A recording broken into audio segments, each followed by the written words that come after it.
बातमीपत्राची सुरुवात करतोय आत्ताच्या एका महत्त्वाच्या बातमीनं। निधीवरून महायुतीमध्ये अंतर्गत कलह सुरू आहे। 2 दिवसांपासून हा अंतर्गत वाद सुरू आहे। शिरसाटांनी एक वक्तव्य केलं आणि त्यानंतर अंतर्गत कलह चव्हाट्यावर आला। शिरसाटांचा अर्थ खात्यावर त्यांनी थेट निशाणा साधला। लाडक्या बहिणींना पैसे दिले तर रडता कशाला, संजय राऊत आणि आव्हाडांनी महायुतीवर उपरोधिक टोला लगावलाय।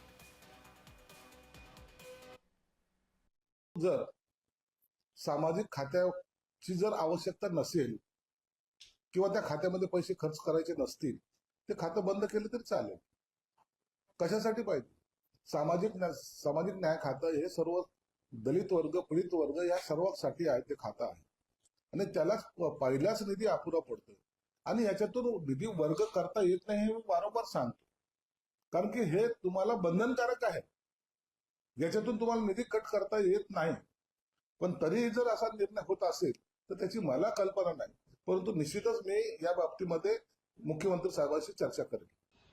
आता प्रत्येक मंत्री म्हणतो माझा पैसा, हा तुमचा पैसा कुठला? एक मंत्री आहेत, माझ्या खात्याचा पैसा वळवला। अहो, लाडका बहिणींना दिला ना, तुम्हाला कशाला पैसा पाहिजे? लाडका बहिणींना तुम्ही पैसे दिलेत म्हणून तुम्ही रडताय? त्याआधी कसे हसत होतात मतं पाहिजेत म्हणून? तुम्हाला पैसा आता तुमच्या खिशातला पैसा वळवलाय का सरकारीच पैसा आहे? याचा अर्थ तुम्ही लाडक्या बहिणींनाही फसवताय आणि तुमचे जे सामाजिक न्याय विभागाचं जे कार्य आहे त्याची फसवणूक करताय। एकदा आता निवडणूक जिंकलेली आहे, 4.5 वर्ष काही उत्तरं द्यायची नाहीत कोणाला। लाडक्या बहिणीचं काय चालू आहे? जातात का पैसे वेळेवर? आम्ही मागासवर्गीयांच्या पैशाला हात लावणार नाही। कापतायत ना दरवेळेस मागासवर्गीयांचेच पैसे।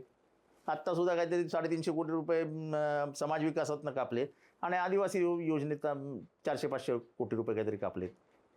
म्हणजे जेव्हा जेव्हा कैची लावण्याची वेळ येते बजेटला, तेव्हा तुम्हाला फक्त मागासवर्गीय दिसतात। जिथे पैसे खाण्याचे डिपार्टमेंट आहेत त्याला तुम्ही हात नाही लावत, कारण का सगळीकडनं टक्केवारी यायची असते।